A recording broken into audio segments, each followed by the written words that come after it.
चिखला गावाच्या दिशेने निघालेला आहे. आज तुम्ही इथं भेट दिली, त्या अनुषंगाने काय सांगाल? आज पहिली प्रतिक्रिया काय आपली? छत्रपती शिवरायांची विटंबना करणं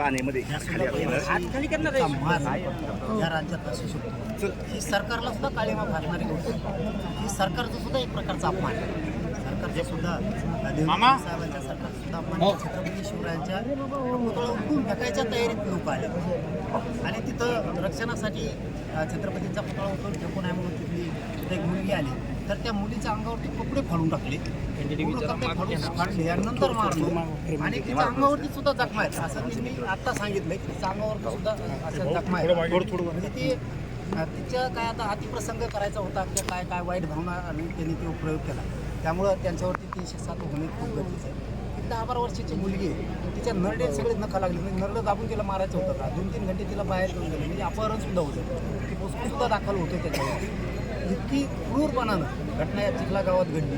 एका दिवशी मुख्यमंत्री जागे आहेत का नाही, गृहमंत्रालयाला ह्या गोष्टी माहिती आहेत का नाही, कारण हाताच्या बाहेर जाऊ देऊ नये आणि त्यांच्यावरती सगळ्यांवरती मोका लावणं खूप गरजेचं आहे. त्याशिवाय एक बसणार नाही, कारण ही परळीची लाभार्थी टोळी, कारण त्यांच्या जाती सुद्धा चांगले लोक आहेत आणि यांना वाटतं जातीय दंगल व्हावा आणि आम्हाला ती होऊ द्यायची नाही.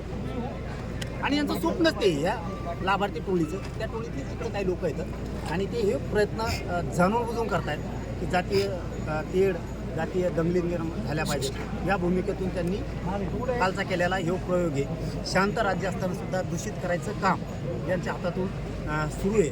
परंतु मुख्यमंत्र्यांनी याच्यात लक्ष घालून त्याची सखोल चौकशी करून इथल्या संबंधित काही अधिकारी होते त्यांनी का रोखलं नाही सुद्धा चौकशी झाली पाहिजे आणि ते दोषी आढळले नसतील तर त्यांनासुद्धा विनाकारण मग अधिकाऱ्यांनासुद्धा इथल्या असणाऱ्या कोणते कॉन्स्टेबल कोणते यांनाही त्रास देऊ नये, अगोदर चौकशी करा. ते जर आढळले तर त्यांनासुद्धा निलंबित केलंच पाहिजे. पण नाही आढळले तर काही जणांचं म्हणणं आहे त्यातल्या काही अधिकाऱ्यांनी सहकार्य केलं आहे, इथल्या पोलिसांनी काहींनी केलं नाही. त्याची चौकशीसुद्धा होणं खूप गरजेचं आहे. आणि जर ही गुन्हे दाखल करून त्या आरोपींना आज सगळे गुन्हे म्हणतो आम्ही, आज 5 वाजे 6 वाजेपर्यंत हे सगळे गुन्हे दाखल झाले नाही, म्हणजे 307 पासून पोस्कोपासून अपहरणापासूनचे सगळे गुन्हे जर दाखल झाले नाही, डोक्यात दगड घालायचा प्रयत्न केला, डोक्यात दगड घालून मारून टाकायचं ही प्रयोग होता. छत्रपतींची विटंबना केली की यांना जातीय तेढ निर्माण करायचा होता, सामूहिक कट रचून हे आले होते. याच्यात 120 लागलाच पाहिजे, कारण यांनी सामूहिक तिकडं संगनमत केलं होतं आणि ती कट रचून तिथं सगळ्यांनी मिळून हल्ला केला.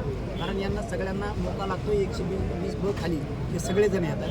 हे गुन्हे दाखल झाले पाहिजेत आणि ते करतील, SP साहेब करतील, इथले पोकळे साहेब करतील, इथले DYSP साहेब करतील. त्यांनी नाही केले तर 25 तारखेला त्यानंतर आम्ही तारीख डिक्लेअर करणार आहे. पुऱ्या राज्यातले मराठी हे चिखला गावात येणार. पण दादा